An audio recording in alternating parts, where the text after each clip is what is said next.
Olá! Sabe, tem duas frases na história política do Brasil que são. Nossa, elas são um verdadeiro raio-x da nossa alma. Uma é um lamento profundo, a outra é uma provocação afiada. Mas as duas, juntas, contam a história de um dilema que parece não ter fim. Vamos mergulhar nisso? De um lado, a gente tem o desabafo de Rui Barbosa, um dos caras que ajudou a fundar a República. Do outro, o ultimato cheio de ironia de Stanislau Ponte Preta, um mestre da sátira. Uma frase mostra o desespero de quem vê tudo dar errado. A outra joga na cara do poder a sua própria hipocrisia. Parecem opostas, né? Mas, na verdade, são dois lados da mesmíssima moeda. E aqui que está a nossa grande questão. Como pode, duas frases com meio século de distância entre elas conseguem descrever com tanta precisão uma angústia que a gente sente até hoje? Para responder isso, a gente precisa entender quem eram esses homens e em que Brasil eles viviam. Então vamos começar pela primeira, a mais antiga e talvez a mais melancólica. Para sentir o peso do que Rui Barbosa disse, a gente tem que lembrar que ele não era um crítico de fora, um espectador. Pelo contrário, ele foi um dos arquitetos do sistema que ele mesmo veria apodrecer. Pensa bem, Rui Barbosa não era um qualquer.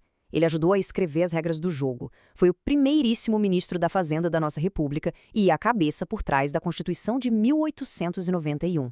Então, quando ele fala da desonra prosperando, ele está falando com a dor de um criador que vê sua obra ser corrompida por dentro. E a trajetória dele que a gente vê aqui é impressionante. Ele começa no centro de tudo, cheio de otimismo, construindo o Brasil novo, chega a ser aclamado no mundo todo como o Águia de Aia. Mas aí, ele passa mais de 30 anos como senador, e essa posição vira uma espécie de trincheira, de onde ele assiste, cada vez mais frustrado, ao ideal republicano desmoronar. É essa jornada do céu ao inferno que dá tanta força ao desânimo dele. E aqui está a frase completa de 1914.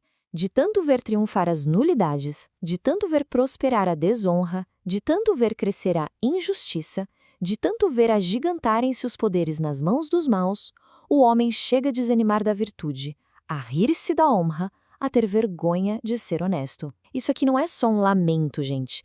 É um diagnóstico clínico de uma inversão de valores.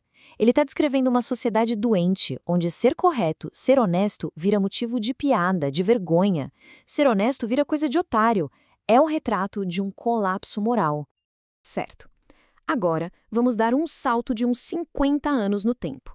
A República Velha do Rui Barbosa já era. O Brasil agora vivia sob uma ditadura militar. E o nosso crítico não é mais um jurista de fala difícil, mas um jornalista que tinha o humor como sua principal arma, o genial Stanislau Ponte Preta. Stanislau Ponte Preta, na verdade, era o pseudônimo de Sérgio Porto. Ele ficou famoso com o festival de besteira que assola o país, o FEBEAPA. E o contexto aqui é tudo. O golpe de 64 veio com um discurso de limpar o Brasil da corrupção. O regime se vendia como o grande restaurador da moralidade. E foi justamente essa hipocrisia, essa moral de fachada, que o Stanislau resolveu atacar com tudo. E aqui está a sacada de mestre da frase dele. A primeira parte, restaure-se a moralidade, só como um discurso vazio dos políticos, quase uma prece esperando um milagre. Mas aí vem a segunda parte e, bum, vira o jogo.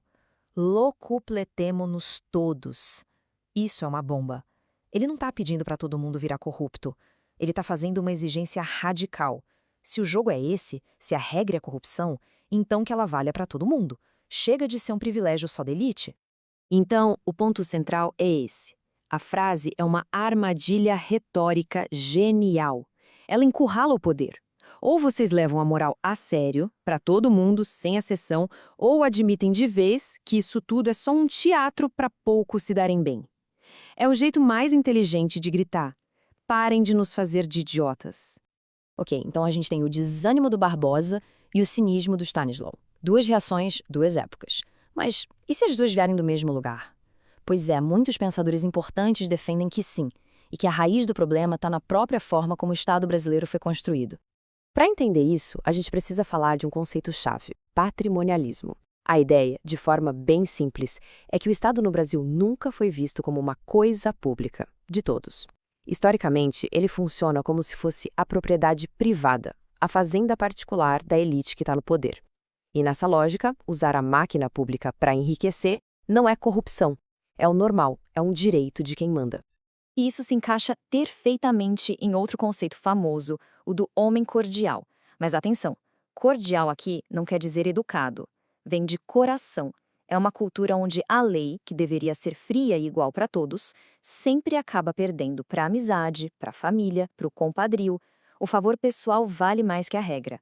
O nosso famoso jeitinho brasileiro é a prova viva disso. Fica fácil entender por que a ideia de uma moral universal, que vale para todo mundo, tem tanta dificuldade de pegar por aqui, né? E aí, quando a gente junta o patrimonialismo com o homem cordial, o que a história nos mostra? Um ciclo vicioso. Um padrão que se repete de um jeito quase trágico. A bandeira da moralidade é sempre levantada para se chegar ao poder, só para o ciclo todo começar de novo. E essa tabela aqui ilustra isso de um jeito brilhante. Olha só. Anos 50, o discurso do Mar de Lama contra Getúlio. Anos 60, a vassourinha do Jânio para varrer a corrupção.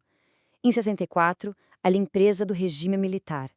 E mais pra frente, em 89, o caçador de marajás do Collor. Tá vendo o padrão? O discurso moralista é uma arma poderosíssima para conquistar o poder, mas ele quase nunca sobrevive ao próprio poder. E é aqui que a gente amarra tudo. Cada um desses momentos da nossa história prometeu ser a tal restauração da moralidade que o Stanislau Ponte Preta ironizou. Mas, no fim das contas, eles só serviram para reforçar a sensação de que as nulidades continuam triunfando, exatamente como Rui Barbosa lamentou lá atrás. O resultado? A gente fica cada vez mais desconfiado da política e das instituições. E assim a gente volta ao início. Mais de 100 anos depois de Rui Barbosa, mais de 50 depois de Stanislau, e a questão fundamental continua na mesa. Esse dilema entre desanimar com a impunidade ou debochar da hipocrisia ainda define a nossa vida pública.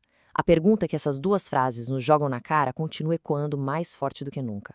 Afinal de contas, como é que a gente quebra esse ciclo?